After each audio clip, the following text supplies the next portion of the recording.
Today I want to show you 3 items as I begin my message. My African drum, my Jesus bobblehead, and my plate and chalice. Each one of these has a significant story related to them, which I'll talk about a little later on. But for now, let's jump into Joshua chapter 4. That's where we are in our journey. When the whole nation had finished crossing the Jordan, the Lord said to Joshua, "Choose 12 men from among the people, 1 from each tribe, and tell them to take up 12 stones from the middle of the Jordan, from right where the priests are standing, and carry them over with you, and put them down at the place where you stay tonight." So Joshua called together the 12 men he had appointed from the Israelites, 1 from each tribe, and said to them, "Go over before the ark of the Lord your God into the middle of the Jordan. Each of you is to take up a stone on his shoulder, according to the number of the tribes of the Israelites, to serve as a sign among you. In the future, when your children ask you, 'What do these stones mean?' tell them that the flow of the Jordan was cut off before the ark of the covenant of the Lord. When it crossed the Jordan, the waters of the Jordan were cut off. These stones are to be a memorial for the people of Israel forever." So the Israelites did as Joshua had told them. They took 12 stones from the middle of the Jordan, according to the number of the 12 tribes of Israel, as the Lord had told Joshua. And they carried them over with them to their camp, where they put them down. Joshua set up the 12 stones that had been in the middle of the Jordan at the spot where the priests had carried the Ark of the Covenant had stood, and they are there to this very day. Now the priests who carried the ark remained standing in the middle of the Jordan until everything the Lord had commanded Joshua was done by the people, just as Moses had directed Joshua. The people hurried over, and as soon as all of them had crossed, the ark of the Lord and the priests came to the other side while the people watched. The men of Reuben, Gad, and the half-tribe of Manasseh crossed over, ready for battle, in front of the Israelites, as Moses had directed them. About 40,000 armed for battle crossed over before the Lord of the plains of Jericho for war. That day the Lord exalted Joshua in the sight of all of Israel, and they stood in awe of him all the days of his life, just as they had stood in awe of Moses. Then the Lord said to Joshua, "Command the priests carrying the Ark of the Covenant law to come up out of the Jordan." So Joshua commanded the priests, "Come up out of the Jordan." And the priests came up out of the Jordan, out of the river, carrying the Ark of the Covenant of the Lord. No sooner had they set their feet on dry ground than the waters of the Jordan returned to their place and ran at flood stage as before. On the 10th day of the first month, the people went up from the Jordan and gathered at Gilgal on the eastern border of Jericho. And Joshua set up at Gilgal the 12 stones that had taken out of the Jordan. He said to the Israelites, "In the future, when your descendants ask their parents, 'What do these stones mean?' tell them Israel crossed the Jordan on dry ground. For the Lord your God dried up the Jordan before you until you had crossed over. The Lord your God did to the Jordan what he had done to the Red Sea when he dried it up before us until we had crossed over. He did this so that all the peoples of the earth might know that the hand of the Lord is powerful, and so that you might always fear the Lord your God." We read in chapter 3 how God had done the miracle of stopping the Jordan in order for the people to cross over on dry ground. Last week we looked at how it was essential for the people to follow the Lord's leading and to consecrate themselves. We looked at how the spiritual leaders should take the first step of faith, how we need to realize God's power, and how we are to walk into the miracle in faith that God has for us. Today we get the rest of the story of the miraculous crossing, and we learn of the importance of spiritual markers. In chapter 4, we discover why the 12 guys, 1 from each tribe, was set apart. It was so that they could select and carry a stone from the middle of the Jordan, right where the priests were standing, to Gilgal, where they camped for the first time. The reason they were to pick up the stones is told to us in verses 6 and 7. "To serve as a sign among you. In the future, when your children ask you, 'What do these stones mean?' Tell them that the flow of the Jordan was cut off before the ark of the covenant of the Lord. When it crossed the Jordan, the waters of the Jordan were cut off. These stones are to be a memorial to the people of Israel forever. These stones were going to be a critical part of the spiritual memory of the nation of Israel.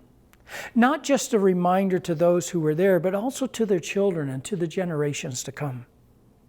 They were to bring back that spiritual memory and help to tell the story of how the presence of God stopped the Jordan, stopped the flows of the water, and allowed the nation to pass over on dry ground. Reading it from the NIV, it seems pretty straightforward, but as you look at it in some of the other translations, there's another part to this account as well.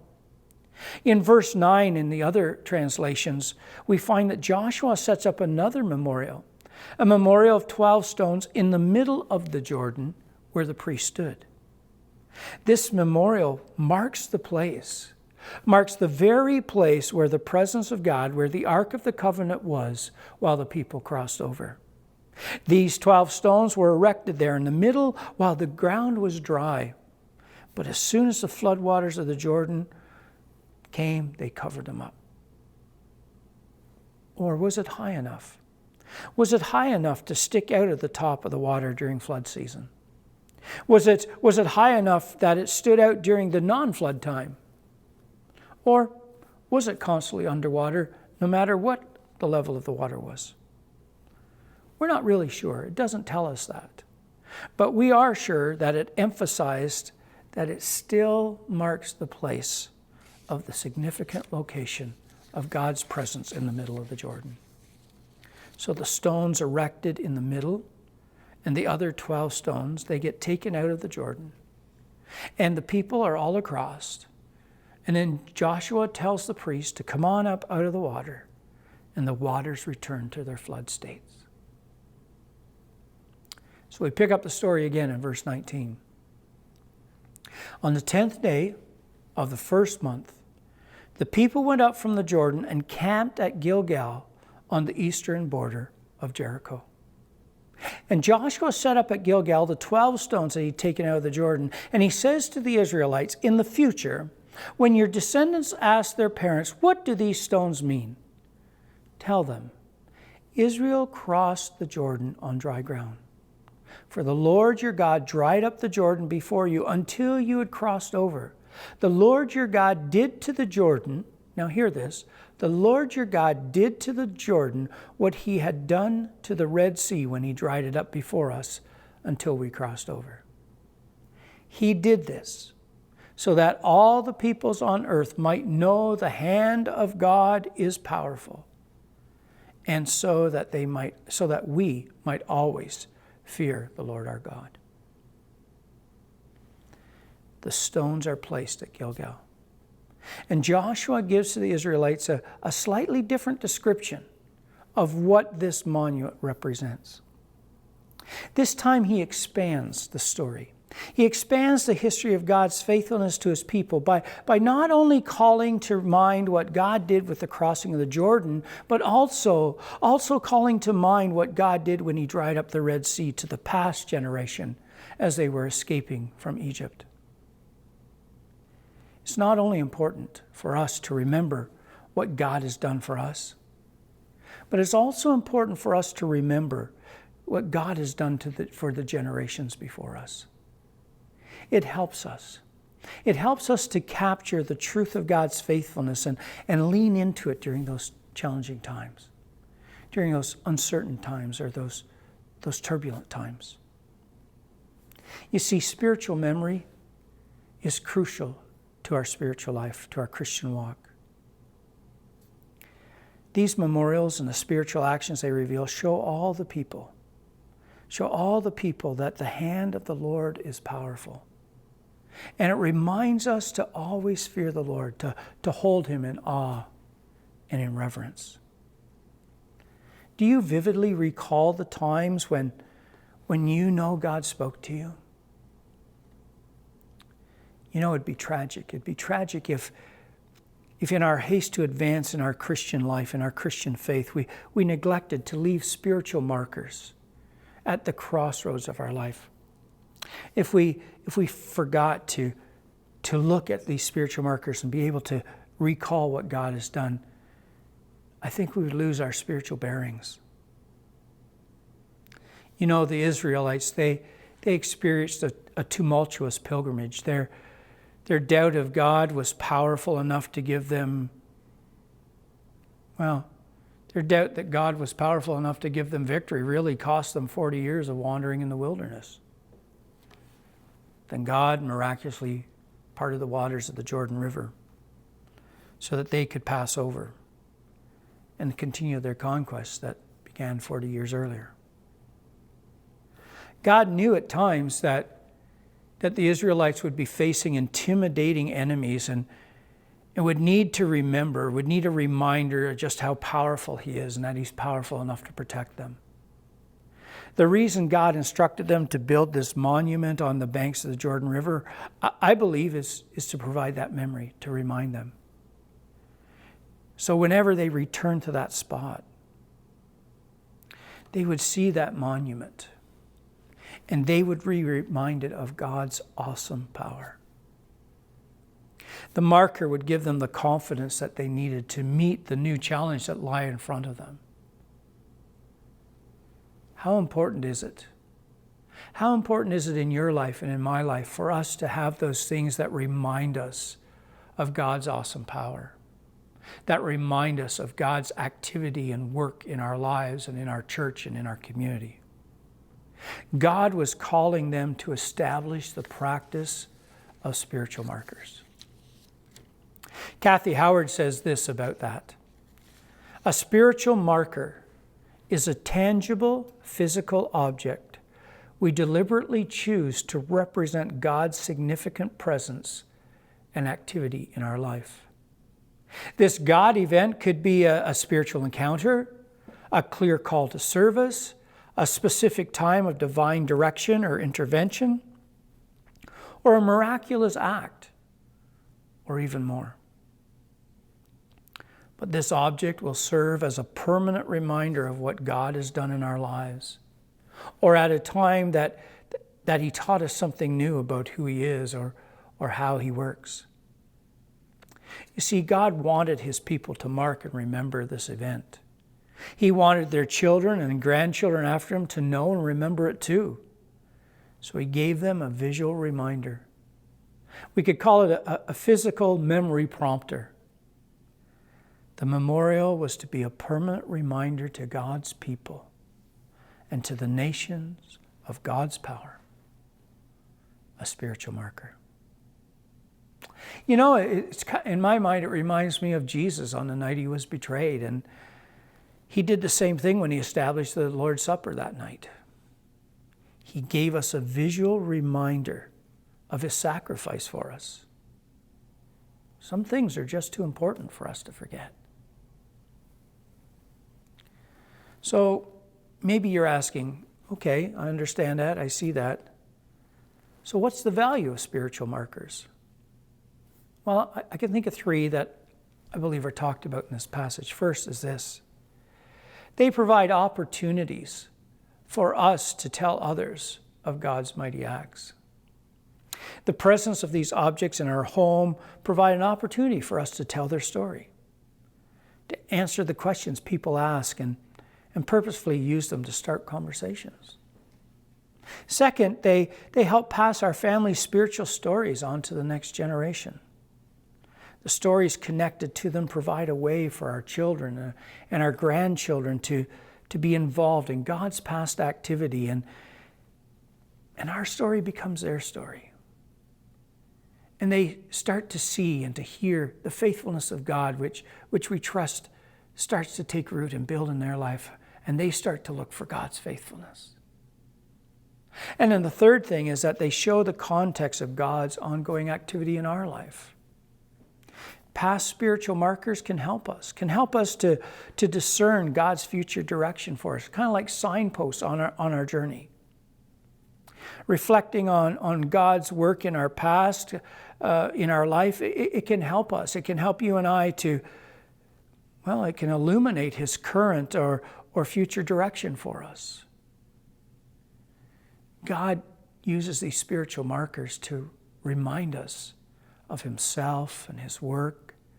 He uses them to help us to tell our story, but he also uses them to help us see where he's leading.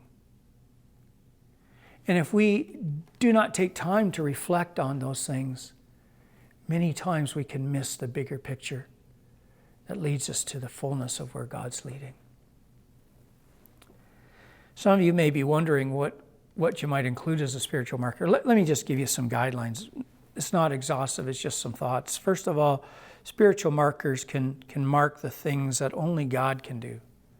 So it could be someone coming to faith in Christ, or it could be someone's heart being changed, or it could be a miraculous event. It could take on a lot of different forms. A spiritual marker could be connected to a time when you learned something new or significant about God.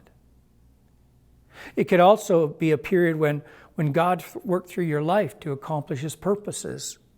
And really, it could be, a spiritual marker could be anything that's simply too important to forget.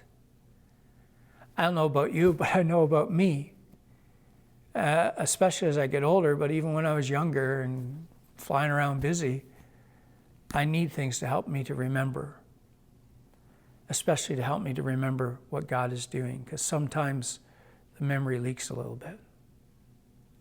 So these spiritual markers help us to recall God at work.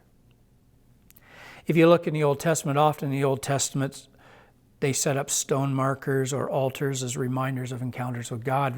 We see that in places like Bethel, which was the house of God, or Rehoboth, which became reminders of God's great activity in the midst of his people. We also see it when Moses named the altar, "The Lord is my banner," or Samuel called the stone Ebenezer, saying, "This far the Lord has helped us." These altars and stones, they became physical markers of great spiritual encounters with God. They provided opportunities for people to teach their children about God, about how God was working on behalf of his people. So let me take us back to my three objects. Let me share with you about my African drum, my Jesus bobblehead, and my chalice and plate. The African drum reminds me of the trip I made to Ghana, Africa in 2007. I'd taken a work team to go there to build a church, but when we got there, God had a different plan. We already had all the materials and stuff there, and the people of the village wanted to go ahead and build it themselves. And God had a plan in which he would take us around from village to village. And as we went around from village to village, we would start to see the bigger picture. And I remember going into one village and God speaking directly into my heart about this lady who had a wound on her leg that she needed to be cared for. And they were 4 miles away from a clinic, so we loaded her up in a vehicle and took her to the clinic. And we took her into the clinic and we said to the people in the clinic, "Would you please just take care of her need, dress her wound, give her antibiotics, and we'll pay everything." And so that was done, and it probably saved that woman's leg, if not her life. And I remember coming out of that clinic, and the cost for all of it came to less than a Big Mac meal. And the Lord started to show me, and he started to reveal to me that the world, the culture I live in is so different than most of the world. And he started to show me that small things like the price of a Big Mac meal can radically change a life. And every time I see this drum, I look at what God did, because out of that, he put a vision on our team, and our team started to work together, and I started to work with some other pastors, and we were able to start providing some drugs from some of the pharmaceutical companies here in Canada and get them over to those clinics so they were better equipped. And I was able to put together a team of leaders and teachers and pastors who went over and equipped and trained the pastors there, who in turn could equip and train. And God did some great things there. And that drum, every time I see that drum, it reminds me of it. And when someone says to me, "Hey, what's with the drum?" I get to tell the story. And then I've got my Jesus bobblehead, and some people laugh at me with this, and some people even think, well, maybe I'm a little sacrilegious, but let me tell you the story of my Jesus bobblehead. I was in a community. In which I was reaching out to a number of people, and unfortunately, one of the adult sons of one of the people who I was connecting with died unexpectedly from a fentanyl overdose. And the family really didn't have any connection to the church, and so because of the connection I made with the dad, I was asked if I'd do the funeral. I thought, there's a door God's opening. So it was the day of the funeral, and we were getting ready, and the father comes in. And he comes in, and he says to me, "Hey, Craig, I've got something for you." He said, "I saw this, and it reminded me of you." Now, I took that as to mean, maybe he saw some Jesus in me. But every time I look at that, it reminds me of that family. It reminds me to pray for that family. But it also reminds me about how just simple acts of kindness and love into people's lives can make a difference. And then there is my chalice and my plate. This chalice and plate was given to me when I graduated with my doctorate from Northeastern Seminary in North Chi, New York.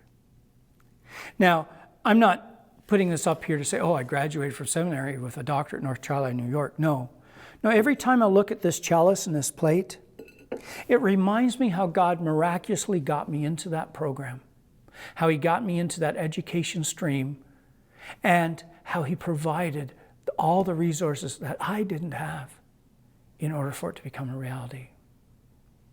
And so my drum reminds me of that 2007 trip to Africa and what God did, and that bobblehead reminds me of the impact on that family, and I still have contacts with them now years later. And that chalice and that plate remind me of how God provided and how God allowed me and enabled me to move forward to something that had been a dream of my life, but I didn't think would ever be a reality, but God made it a reality. These are 3 of the markers that I have in my life. 3 of the markers that remind me of God working. Throughout the years, I've had a number of people admire or ask about these things, and I've been able to tell them the stories of God.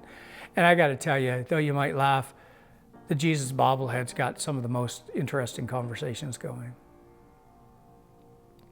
So let me ask you, what spiritual markers have you established? What are some of the things that help you to recall God working in your life? What are some of the markers that help you to reveal the truth of the power of God to your children and to the future generations? What are some of the markers? Some of the markers which allow others to hear about the power of God and help you to stand in awe and respect of God. What are some of the markers you have that make you go, wow, only God? May I encourage us to establish these markers. May we establish these markers that bring the truth of God and his power alive in our lives and in the lives of others. And may we marvel. May we marvel at what God has done.